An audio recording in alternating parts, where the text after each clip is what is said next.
जय हिंद फ्रेंड्स, भारत समाचार के इस शो अवधनामा पर आपका एक बार फिर से स्वागत है।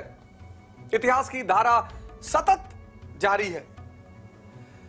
हम आगे बढ़ते बढ़ते सामंतवादी युग में प्रवेश कर चुके हैं। सामंतवाद की अर्थव्यवस्था, सामंतवाद की राजनीति, इन सब पर मैंने आपसे चर्चा की। आज जिस विषय को मैं उठाने जा रहा हूं वो हर दृष्टिकोण से महत्वपूर्ण है।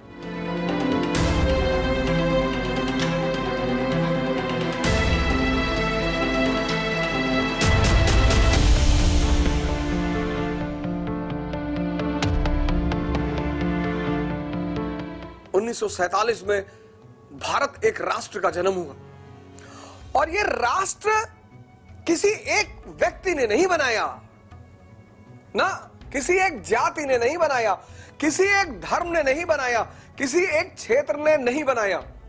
India for Indians. ऐसे हजारों लाखों लोग होंगे जिन्होंने इस देश के लिए कुर्बानियां दी होंगी और हमें उनका नाम भी नहीं पता। और आज यह देश सतत फिर से एक बार फिर बहुत सारी चुनौतियों का सामना कर रहा है। मैं कोशिश करूंगा कि मैं आपको इतिहास के उन पहलुओं से अवगत कराऊं जहां पर भ्रमित होने की सबसे ज्यादा संभावना है। अब सामंतवाद का जो समाज है उस पर हम एक बृहद चर्चा करेंगे। बृहद, भागने की कोई जरूरत नहीं, लेकिन इससे पहले कि मैं उस चर्चा पे आऊं, मैं इस प्रोग्राम की जो टैग लाइन है, पढ़ो क्योंकि सीखना है, सीखो क्योंकि समझना है, समझो क्योंकि उन्नति करना है। बड़े सारे भाई हमारे, बड़ी सारी बहनें, बड़ी सारी बेटियां जो हमें मैसेज कर रही हैं कि इस प्रोग्राम से हमें बड़ा लाभ हो रहा है। मैं सबको इस मंच से एक बार फिर से धन्यवाद कहना चाहूंगा और सबको आशीर्वाद देना चाहूंगा कि आप अपनी विकास धारा में लगे रहें। समाज सामंतवादी, चार पहलू पे चर्चा करेंगे। चार। पहला, स्त्रियों की दशा। दूसरा, जाति व्यवस्था। आज तो जो हाहाकार मचा हुआ है जाति को लेकर। तीसरा, दो नई जातियों का उदय। आपको बड़ा आश्चर्य होगा कि क्षत्रिय और राजपूत एक नहीं है। क्षत्रिय जो है वो वर्ण व्यवस्था का हिस्सा है। वर्ण व्यवस्था कब पैदा हुई?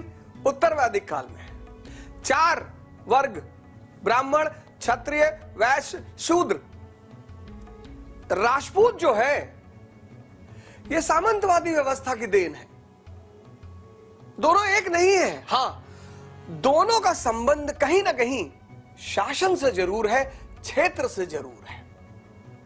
एक और जाति इस काल में पैदा हुई, कायस्थ। उस पर चर्चा करेंगे। और चौथी बात, एक बड़ा महत्वपूर्ण चीज, अस्पृश्यता, अनटचेबिलिटी। चार। सामंतवादी समाज के चार पहलुओं की चर्चा करेंगे। स्त्री, जाति व्यवस्था, कास्ट सिस्टम। आज सिस्टम नहीं है, आज कास्ट इज्म है। आप कहेंगे सिस्टम और इज्म में क्या फर्क है? इज्म जो है, इज्म का मतलब होता है फिलॉसफी फॉलोड बाय मासेस। ऐसा दर्शन जिसको एक समूह फॉलो करता हो, मास फॉलो करता हो, उसको इज्म कहते हैं। और मास पॉलिटिक्स जो है, जन राजनीति जो है, वो आधुनिक विधा है, आधुनिक आइडियोलॉजी है। तो जितने भी इज्म है ये सब मॉडर्न फिलॉसफीज हैं। नेशनलिज्म, कम्युनिज्म, सोशलिज्म, कम्युनलिज्म, सब।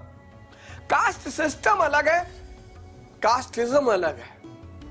आज है कास्टिज्म। तो स्त्री की दशा पर चर्चा करेंगे, कास्ट सिस्टम पर चर्चा करेंगे, दो नवीन जातियों का उदय, राजपूत और कायस्थ, उन पे चर्चा करेंगे और फिर चर्चा करेंगे अस्पृश्यता और अनटचेबिलिटी पर।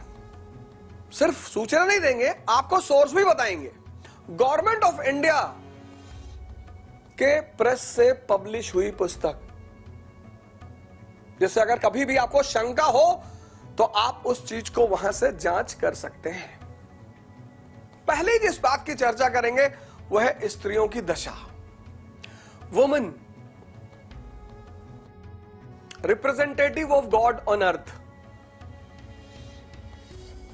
क्लास में, प्रोग्राम में, सेमिनार में जिसको स्त्री समझ में आ गई उसे भगवान मिल गया और भगवान समझ में आ गया। स्त्री जो है वो इस संसार में भगवान की प्रतिनिधि है। कैसे? भगवान का काम क्या है? उद्धार करना, वजूद देना, सुधार करना, सजा देना। यही तो काम है भगवान के। उद्धार करना, वजूद देना, सुधार करना, और ये सारे काम स्त्री करती है। हम में से बहुत सारे लोग छोटे थे, माता जी खाना लेकर आती थीं, पता लगा लौकी की सब्जी देखी, थाली ही फेंक दी उठा के कि डेली डेली लौकी लेकर आते, हम नहीं खाएंगे।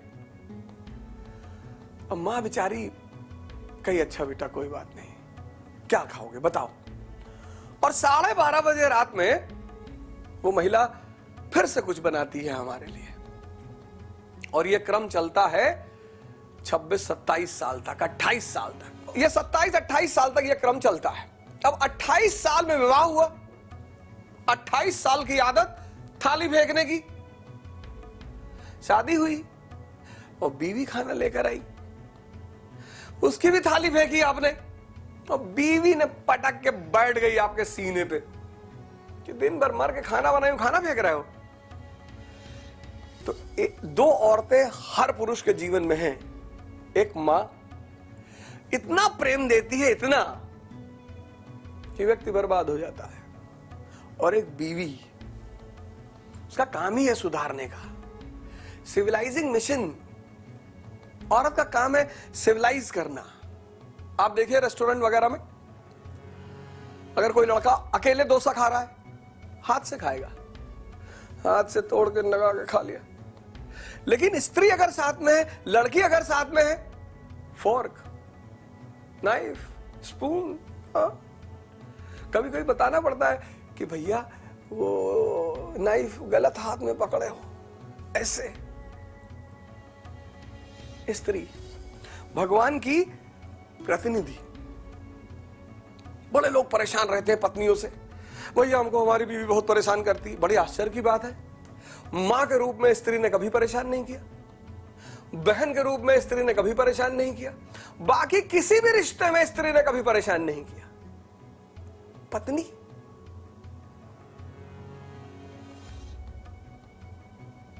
ये विचार का मुद्दा है, ये सोचने का मुद्दा है, ये ध्यान देने का मुद्दा है कि इतने सारे रिश्ते हैं स्त्री से। मां का रिश्ता, मौसी का रिश्ता, बुआ का रिश्ता, बहन का रिश्ता, कहीं किसी ने परेशान नहीं किया, पत्नी ने परेशान किया। वजूद देती है व्यक्ति को। विवाह के बाद आपका समाज में सम्मान होता है, एक वजूद पैदा होता है। विवाहित व्यक्ति है, मकान किराए पे मिलता है, आपको लोन मिल सकता है, आप वजूद, परिवार बनाती है, आइडेंटिटी देती है, बच्चे पैदा करती, ये सब तो भगवान के काम है। स्त्री यानी भगवान, और मैं मानता हूं भगवान का धरती पर प्रतिनिधि तुलसीदास जी। कहानियां हैं लेकिन अच्छी हैं, प्रेरित करती हैं, उत्साह देती हैं, स्त्री की महानता का प्रदर्शन करती हैं। ऐसा कहा जाता है कि तुलसीदास जी संत हुए ही अपनी पत्नी रत्नावली की वजह से, कि विवाह के बाद पत्नी उनकी घर चली गई, और जब घर चली गई तो रात में उनको शाम को पत्नी की याद आई, और रात में निकले वो पत्नी के घर जाने के लिए। अब रात में कहां नाव चलेगी, तो लाश पे बैठ के निकल गए। पत्नी घर पहुंचे, अब सीधे दरवाजे से जा नहीं सकते थे, पीछे से एंट्री करने की कोशिश की, सांप पकड़ के चढ़ गए ऊपर। ऊपर पहुंचे, पत्नी ने देखा, बस एक बात कही, बोले पंडित जी इतनी लगन अगर प्रभु में लगा दोगे तो भगवान हो जाओगे। और उस त्वरा में, उस उत्तेजना में ये बात तुलसीदास को लग गई, चले आए, रामचरितमानस की रचना की। कहते हैं रत्नावली से बात नहीं की। कहानी यह भी है कि जब उनकी रामचरितमानस पूरी हुई तो गंगा जी बढ़ गई, पूरी रामचरितमानस ही बह गई। तुलसीदास असहाय हो गए, रोने लगे। तब उनकी श्रीमती जी ने कहा कि आप चिंता ना करें, आप बोल बोल के लिखते थे, पीछे मैं भी लिखती थी, तो दूसरी कॉपी मेरे पास है। तो तुलसीदास को अपनी गलती का एहसास हुआ। स्त्री तो निर्माण करती है, स्त्री तो उद्धार करती है, स्त्री तो वजूद देती है। तब उन्होंने स्त्री के सम्मान में एक दूसरी किताब लिखी, रत्नावली। स्त्री, इस काल में हम चर्चा करेंगे स्त्री की दशा की गुप्त काल में। अब गुप्त काल में जो स्त्री की कंडीशन है, ये कुछ कहने की जरूरत ही नहीं। ये देखिए, बाल विवाह, बाल विवाह, ये देखिए, विधवाओं की दयनीय दशा, सती प्रथा, सामंतवादी युग के 3 खतरनाक पहलू। बाल विवाह, विधवाओं की विकराल स्थिति, सती प्रथा। अब मैंने समाज में चर्चा की 6ठी शताब्दी बीसी, मौर्य काल, मौर्योत्तर काल की स्त्री की दशा बड़ी अच्छी रही। इस काल में आखिर ऐसा क्या हो गया? सामंतवादी काल में ऐसा क्या हुआ कि स्त्री को लेकर यह सारी विकृतियां पैदा होनी शुरू हुई? कुछ तो हुआ होगा, कोई घटना अनावश्यक नहीं घटती। स्त्री की दशा में भारी गिरावट, दयनीय।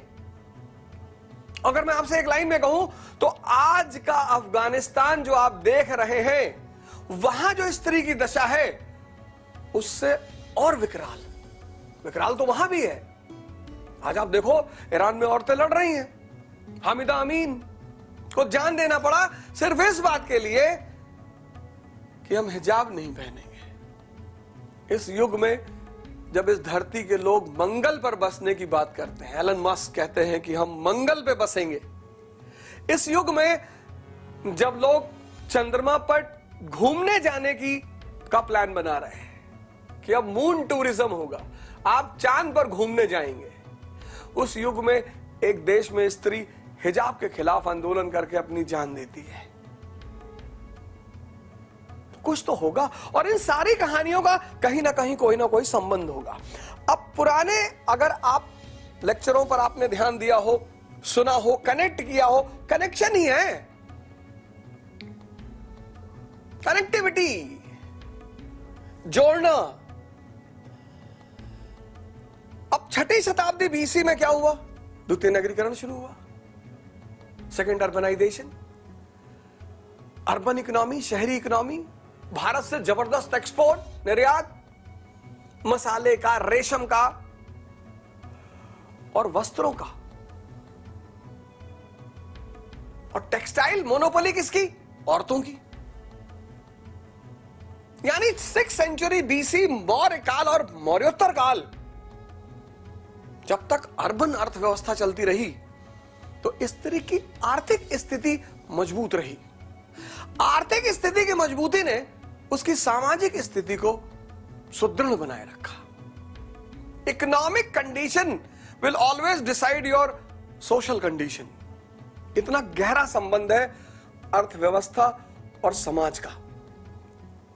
अरे आप सिंपल ऐसे देखो कि जो चीज को हम, एक ही काम को एक जगह पर हम छोटा मानते हैं और उसी काम को दूसरी जगह पे हम बड़ा मानते हैं। आप कहेंगे मतलब?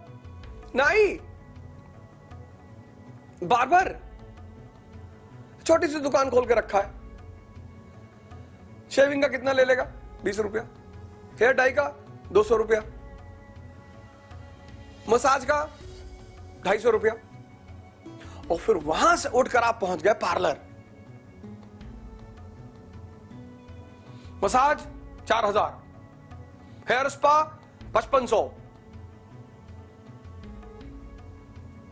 और तुरंत पार्लर का स्टेशन हाई हो जाता है। यह संबंध है इकोनॉमी और सोसाइटी का। जोड़िए, हमेशा कनेक्ट करके चीजों को देखिए। काम वही है, मसाज वहां भी हो रहा है, मसाज यहां भी हो रहा है, शेविंग वहां भी हो रही है, शेविंग यहां भी हो रही है। अर्थव्यवस्था, अर्थव्यवस्था और समाज का गहरा संबंध। गुप्त काल में क्या हुआ? द्वितीय नगरीकरण को झटका लगा। गुप्तोत्तर काल में क्या हुआ? द्वितीय नगरीकरण का पतन हुआ।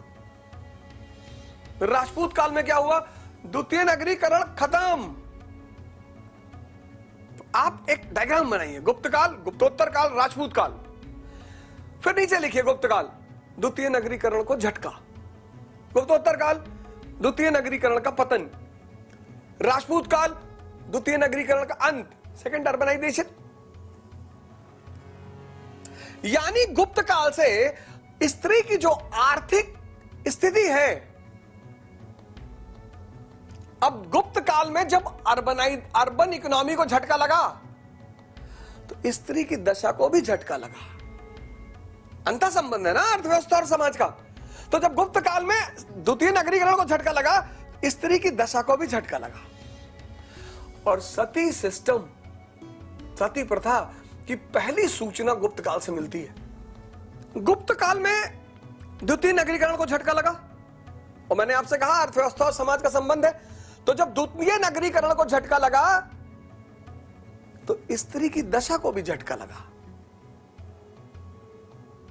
510 एडी एरन इंस्क्रिप्शन, भानुगुप्त की पत्नी द्वारा किया गया सती। यहीं से स्त्री की दशा में गिरावट की सूचना मिलती है। यहीं से गुप्तोत्तर काल, द्वितीय नगरीकरण का पतन, स्त्री की दशा में भी पतन। पतन, हां, बाल विवाह, कन्या और गौरी का कॉन्सेप्ट,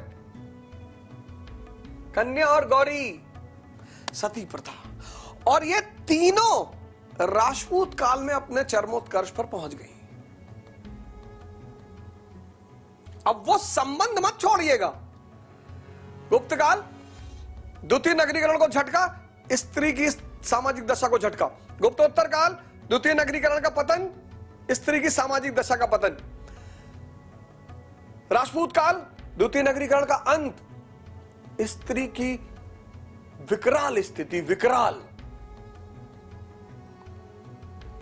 मैंने कहा ना, अगर वो विकराल स्थिति आप सोचना चाहते हैं, इमेजिन करना चाहते हैं, तो बस अफगानिस्तान को एक बार सोच लीजिएगा। अब आप कहेंगे कि साहब ये सब पैदा क्यों हुआ, ये सामंतवाद में ये चीजें पैदा क्यों हुई, ये सती प्रथा, ये सती प्रथा। इब्न बतूता ने जब पहली बार देखा, उसकी किताब है रहला, मोहम्मद बिन तुगलक के दरबार में था वो, उस पर चर्चा करूंगा जब मैं मध्यकाल पर आऊंगा। मोरक्को से आया था, ट्रैवलर था, यात्री, दिल्ली की सड़कों पे घूम रहा था। उसने देखा कि लोग एक डेड बॉडी लिए जा रहे हैं, और उस डेड बॉडी के पीछे एक छोटी सी बच्ची चल रही है, वो भी दुल्हन के वस्त्र में। उसे बड़ी जिज्ञासा हुई, बड़ी क्यूरियोसिटी हुई कि यार ये क्या है यार, लाश के पीछे बच्ची और वो भी दुल्हन के वस्त्र में।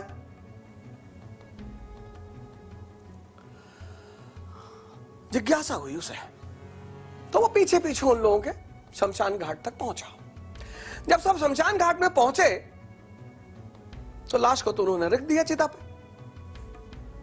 बच्ची को कोई ड्रिंक दिया, फिर लाश के चारों तरफ सब घेरा बनाकर ड्रम उरम बजाने लगे,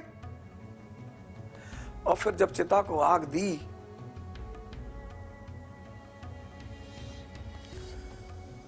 तो बच्ची को उठाकर उस चिता पर रख दिया। इब्न बतूता तो पागल हो गया। उसने कहा ये क्या है यार,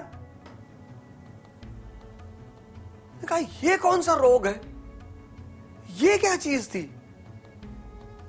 दुनिया की सारी संस्कृतियों में, ऐसा नहीं भारत में, आप स्त्री की दशा पढ़ो, यूरोप के समाज में, सामंतवादी समाज में, विक्टोरियन एज में, सब इस दौर से गुजरे हैं सब। आप चीन में पढ़ो स्त्री की दशा सामंतवादी दौर में,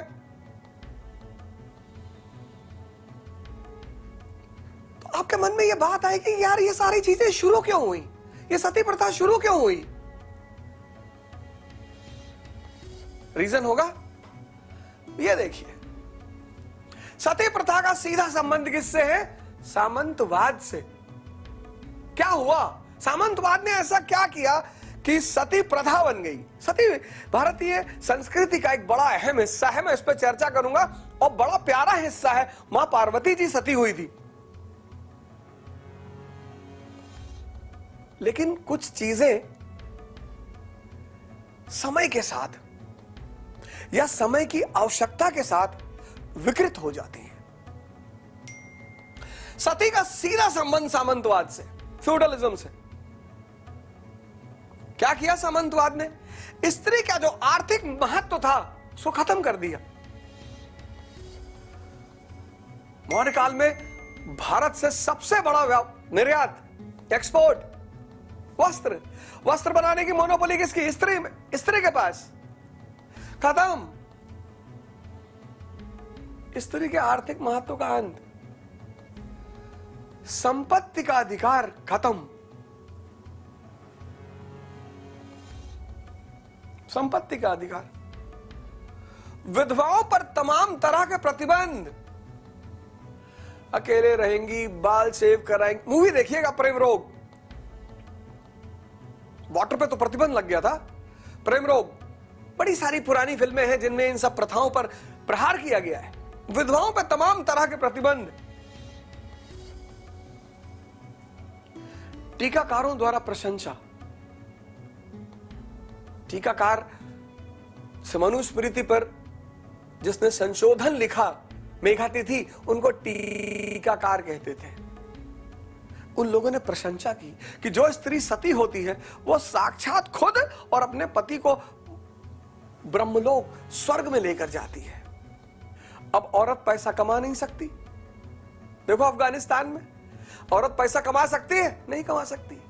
आर्थिक अस्तित्व ही नहीं उसका, संपत्ति में अधिकार नहीं उसका।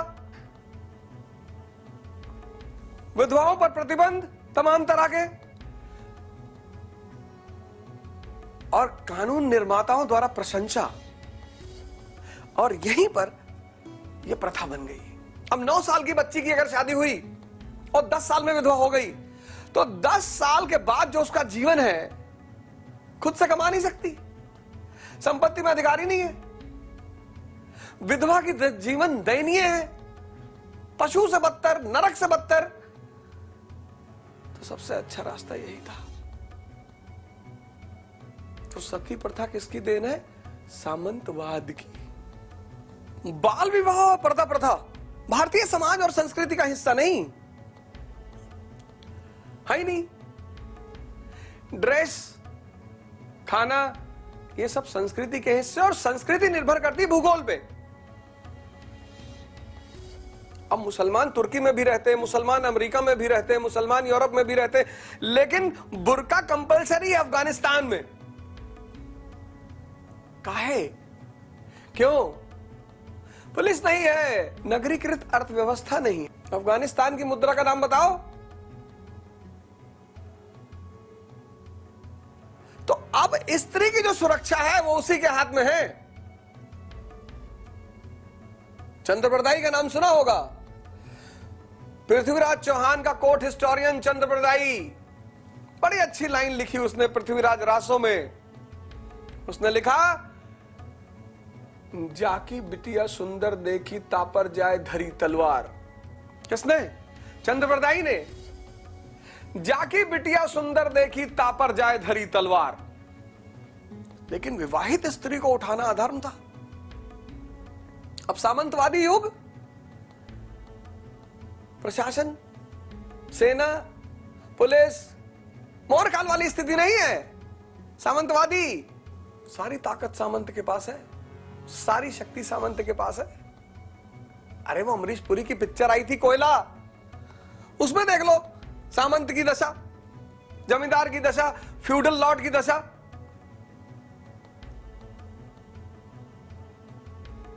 विवाहित लड़की, विवाहित कन्या, विवाहित स्त्री को उठाना अधर्म है। तो सामंतवाद में बाल विवाह की शुरुआत हुई, जिसमें कॉन्सेप्ट था कन्या और गौरी का। मिनिमम एज 8 साल, मैक्सिमम एज 10 साल।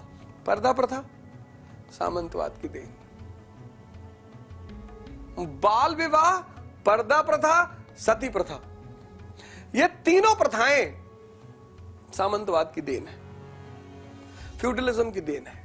इसलिए सामंतवादी दौर में स्त्री की दशा बहुत दयनीय हुई। लेकिन समाज में जितनी दयनीय हुई, धर्म ने उतना उच्च स्थान दिया। कहीं ना कहीं तो कंपनसेट करना ही पड़ेगा ना।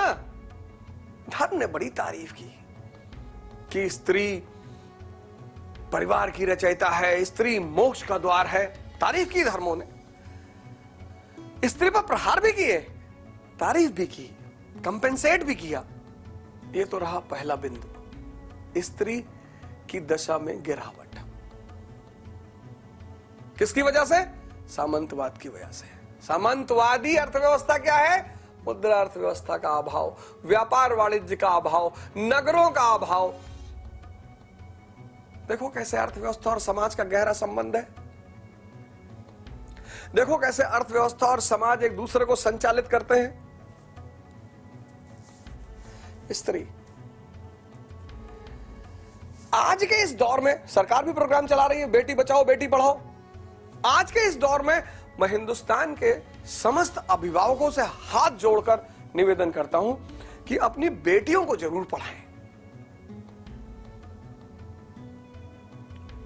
मैंने अपनी इतनी उम्र में कई सारे ओल्ड एज होम मैंने विजिट किए, कई सारे। और मैं एक बड़े राज की बात आपको बताऊं, मेरी आदत है, थोड़ा जिज्ञासा शुरू से रही है किसी भी चीज को जानने की, सबके मन में होती है। कुछ लोग उसे जिंदा करके रखते हैं, मेरी जिंदा रही। किसी भी ओल्ड एज होम में जहां जहां मैं गया, मैंने किसी बुजुर्ग को नहीं देखा जिसके पास बेटी हो।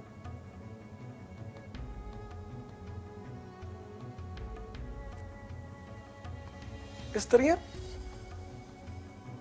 भारत के धर्मशास्त्र, हिंदू धर्मशास्त्र, मुस्लिम धर्मशास्त्र, जितने भी धर्मशास्त्र हैं, सबने स्त्रियों को बड़ा महान दर्जा दिया है। शक्ति है वो। अभी तंत्रवाद में एक विशेष चर्चा करूंगा, स्त्री शक्ति, आदि शक्ति। अभी जब धर्म के पक्ष पर आऊंगा तो भारत की एक बड़ी महान श्रृंखला है तंत्रवाद, जिसको लेकर बड़ा भ्रम है बाहर, बड़ा उहापोह है, संदेह है। डेविड किंसले ने एक बड़ी प्यारी किताब लिखी है, द 10 महाविद्यास। बाहर का आदमी है डेविड किंसले। हमारे साथ एक साहब गए थे खजुराहो, तो कैलाश नाथ टेम्पल में उन काम मूर्तियों का अंकन है। तो हमको हाथ मार रहे थे कि ये देखो, मंदिर के दीवारों पे बनी है, कितनी कीमती रही होंगी वो मंदिर। और मंदिर के दीवारों पर काम का चित्रण विस्मय से भर जाएगा, आश्चर्य से नहीं, आदमी विस्मय से भर जाएगा कि यार मंदिर। तंत्रवाद की धारा गुप्तोत्तर का, जब मैं धर्म पर आऊंगा तब इस पर चर्चा करूंगा, तंत्रवाद पर, स्त्री की शक्ति पर चर्चा करूंगा। मानेंगे आप, सबूत दूंगा आपको, साक्ष्य दूंगा कि स्त्री भगवान है। और भगवान को भगवान की तरह ही रहना चाहिए। मैंने देखा हमारी बड़ी सारी बहनें हैं, बेटियां हैं, जो पुरुषों का मुकाबला कर रही हैं। पुरुषों का क्या मुकाबला? हमेशा मुकाबला अपने से बड़े का होता है। आप तो भगवान की प्रतिनिधि हैं, आप पुरुषों से क्या मुकाबला कर रही हैं कि सिगरेट पिएंगे हम भी पिएंगे। आप पी रही हो एक अलग बात है, पुरुषों के मुकाबले में ये आपकी सदी है, ये आपका दौर है, उसका फायदा उठाइए, आगे बढ़िए, विकास के बारे में सोचिए, किसी से मुकाबला मत करिए। क्योंकि जिस राष्ट्र में स्त्रियां मजबूत हो जाएंगी, उस राष्ट्र का परिवार मजबूत हो जाएगा। जिस राष्ट्र का परिवार मजबूत होगा, उस राष्ट्र का समाज मजबूत हो जाएगा। और जब परिवार और समाज मजबूत होगा, राष्ट्र अपने आप मजबूत हो जाएगा। स्त्रियों की शक्ति, उनकी योग्यता, कहते हैं स्त्रियां कमजोर होती हैं। अरे मौका नहीं दोगे तब तो कमजोर ही दिखेंगी ना, मौका तो दो। इल्तुतमिश मध्यकाल का शासक है, चर्चा करूंगा, शानदार आदमी है, दास से सुल्तान बनता है, योग्य आदमी रहा होगा। यहां लोग सुल्तान से दास बन गए, दास से सुल्तान। 1236 में ग्वालियर का घेरा डाल रखा है, लड़ाई चल रही है, बीमार हो गया तो उसने अपने बेटों को संदेश भेजा कि भाई हमारी मदद करो बेटा, आके मैं बीमार हूं। ऐसा मैंने सुना कि उसके भी 20-25 लड़के थे। तब राजा महाराजा पुराने काल में ऐसे ही लड़के होते थे। कोई नहीं गया, कोई इल्तुतमिश की मदद करने नहीं गया। सबने सोचा, हर बेटे ने सोचा कि मैं मदद करने जाऊंगा, अब्बा निकल गए। तो दूसरा भाई यहां गद्दी पे कब्जा कर लेगा। बेटी गई रजिया, बेटी गई, कमांड लिया सेना का, ग्वालियर को हराया, ग्वालियर पे कब्जा किया। और वहीं पे इल्तुतमिश ने कहा कि मेरे बाद मेरा उत्तराधिकारी मेरी बेटी बनेगी। 4 साल का शासन था, मध्यकाल में उसकी कहानी सुनाऊंगा। क्या योग्य महिला, पूरे मध्यकाल में उसकी योग्यता का कोई सानी नहीं है। दो उसने ऐसे काम किए, मध्यकाल में बताऊंगा। मध्यकाल में साइंस कहता है कि स्त्रियां 8 गुना ज्यादा शक्ति रखती हैं पुरुष से। अब ये देश, इस देश की स्त्रियों के हाथ में है। आदमी से अब ना हो पाएगा, पुरुषों से ना हो पाएगा, नहीं हो पाएगा। ये जाति में उलझे हुए, धर्म में उलझे हुए, क्षेत्र में उलझे हुए, विनाश की तरफ जाते हुए लोग, अब अगर ये देश बचेगा और महान बनेगा तो उसमें स्त्रियों की सबसे अहम भूमिका रहेगी। एक संत महात्मा है, समाधि में है, आशुतोष महाराज जी, उनका भी यही कहना था। उनका भी यही कहना था कि यह देश विश्व गुरु बनेगा स्त्री के नेतृत्व में। और आप में एक रोग है, छोड़ दीजिए उसको। पुरुषों से मुकाबला, क्या मुकाबला, ये कुछ नहीं कर पाए, सब्जी का ठेला लगा लिए, बॉडी बना के बाउंसर हो गए, सड़क पे भीख मांग रहे हैं। आप और हर स्त्री को अपने पिता का सम्मान करना चाहिए, हर स्त्री को। खासकर हमारे देश की जो मध्यम वर्गीय स्त्रियां हैं, लोअर मध्यम वर्ग से स्त्रियां आती हैं। मैं बहुत सारी लड़कियों से मिलता हूं दिल्ली में, जिनके मां बाप छोटी छोटी नौकरियों पे हैं। उन्होंने अपनी बेटी को आईएएस बनने के लिए भेजा है, पैसा कर्जा लिया है, उधार लिया है, मकान गिरवी रख दिया।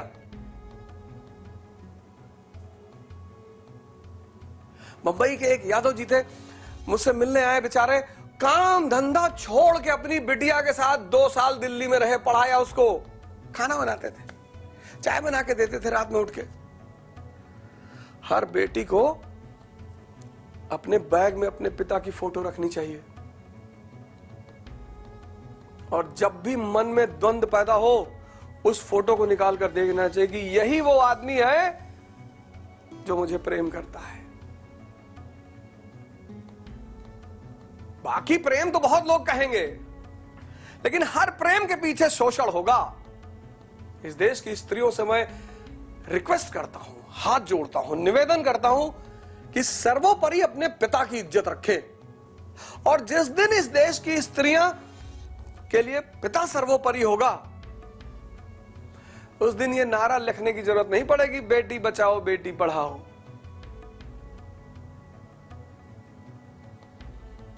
जरूरत ही नहीं पड़ेगी।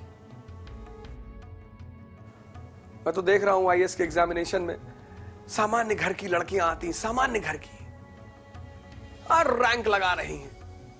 हरियाणा का एक किस्सा है भिवानी का, निशा अग्रवाल वहां की लड़की थी 2 साल पहले। बाबा जी उसके बिटिया को साथ में बैठकर पढ़ाते थे 7-8 घंटा डेली। मैथ्स का टीचर थे बेचारे, अपने साथ बैठ के पढ़ाते थे साथ कि बेटा हम भी पढ़ेंगे तुम भी पढ़ो। 51वीं रैंक, 51 रैंक फर्स्ट अटेम्प्ट में। और जब हमसे मिलने आए तो उन्होंने हमसे कहा कि भैया मास्टर साहब 5000% हमको भरोसा था कि ये पोती हमारी आईएएस बनेगी। बोले हमारे भरोसे में कभी कोई कमी नहीं आई। तो स्त्रियां जो है वो समाज का आधार स्तंभ है, परिवार का आधार स्तंभ है, राष्ट्र का आधार स्तंभ है। उनकी स्थिति मजबूत होनी अति आवश्यक है। किसी भी देश, किसी भी समाज, किसी भी परिवार की अगर दशा को समझना हो, जैसे आप किसी घर में शादी देख रहे हैं, शादी करना चाहते हैं, आप उस घर की स्त्री की दशा देख लीजिए बस। आप देखिए आज सिखों को second richest community in the world, उनकी औरतें बिजनेसमैन, व्यापारी,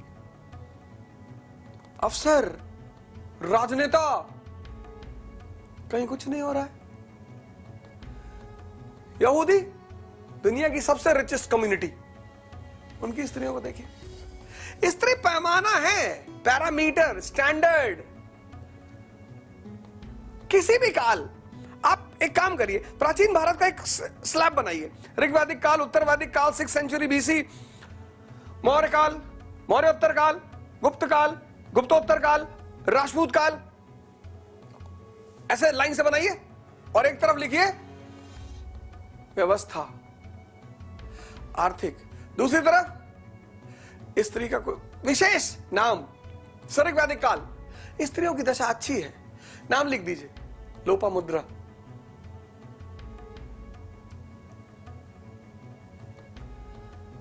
उत्तरवैदिक काल,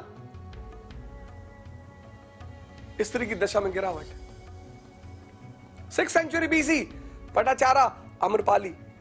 मौर्य काल, अशोक अपनी बेटी संघमित्रा को एम्बेसडर बना के भेज रहा श्रीलंका। बेटी, बेटा भी, बेटी भी, बेटा महेंद्र और बेटी संघमित्रा, एम्बेसडर बना के भेज रहा अपनी बेटी को बौद्ध धर्म के प्रसार के लिए। मौर्योत्तर काल, द्वितीय नगरीकरण का चरमोत्कर्ष, स्त्री की दशा का चरमोत्कर्ष। अब सवाल यह उठा कि इस कहानी से हमको क्या प्रेरणा मिल रही है कि अगर और स्त्री की सामाजिक दशा को मजबूत करना है तो स्त्री की आर्थिक दशा को मजबूत करना होगा। उनकी आर्थिक दशा को मजबूत करना है, उनकी शिक्षा को मजबूत करना होगा। और स्त्रियों को भी एक बात देखना है, स्त्रियों को भी एक बात गौर करनी है। भगवान है आप राजा बनिए, मंत्री बनिए, मिनिस्टर बनिए, डॉक्टर बनिए, इंजीनियर बनिए, आपको नकल करना है ना, प्रेरणा लेनी है, पीछा करना है। लोपामुद्रा का करिए, विदुषी महिला गार्गी का करिए, चंद्र बलाबे, राष्ट्रकूट राजकुमारी, ऐतिहासिक नाम है चंद्र बलाबे, ऐतिहासिक। रानी कैकेयी दशरथ के साथ, महाराजा दशरथ के साथ युद्ध में है। महान उद्देश्य, महान आदर्श बनाइए। आदर्श बनाते वक्त एक बात याद रखिए, आपका आदर्श महान होना चाहिए। आप उसे फॉलो कर पा रहे हैं, नहीं कर पा रहे हैं, अलग बात है, लेकिन आदर्श महान बनाइए। स्त्रियां यानी नींव, जैसे मकान की नींव है, ऐसे परिवार की नींव है, समाज की नींव है, राष्ट्र की नींव है। और समाज की जिम्मेदारी है कि स्त्रियों की हर संभव मदद की जाए उन्हें आगे लाने के लिए। स्त्रियों की भी जिम्मेदारी है। एक पक्ष पर मैं फिर से रिपीट करूंगा, स्त्रियों की भी जिम्मेदारी है। आप सब कुछ करें, आपका दायित्व तो बड़ा है, आपकी जिम्मेदारी बड़ी है, आपकी शक्ति बड़ी है, तो आपका त्याग भी तो बड़ा होगा।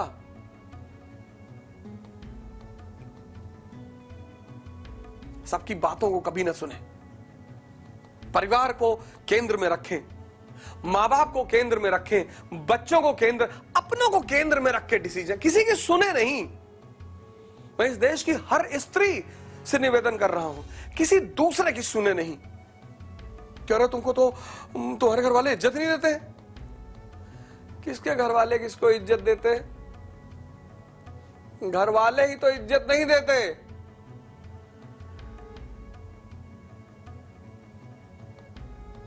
घर वालों से क्या इज्जत लेना? हमारी माता जी हैं, हम अगर उनसे कोई बात बोलते हैं, हमसे कहती सुनो, बड़का प्रोफेसर ना बना करो, कुछ नहीं आता तुमको। कहती सही है, वो गलत नहीं कह रही हैं। मेरी बेटी उनसे कहती दादी पापा को उल्टा सीधा मत बोला करो। अरे मैंने कहा जाने दे बेटा, सारी संपत्ति इसी के नाम पे है, निकाल देगी बाहर। जिस दिन स्त्रियां इस बात का एहसास करेंगी कि मेरा परिवार, मेरा समाज, मेरा राष्ट्र और साथ में मैं, उस दिन इस देश को महान होने से कोई नहीं रोक सकता। संभावना ही नहीं। मैंने कहा ना, इस देश का भविष्य अब इस देश की स्त्रियों के हाथ में है।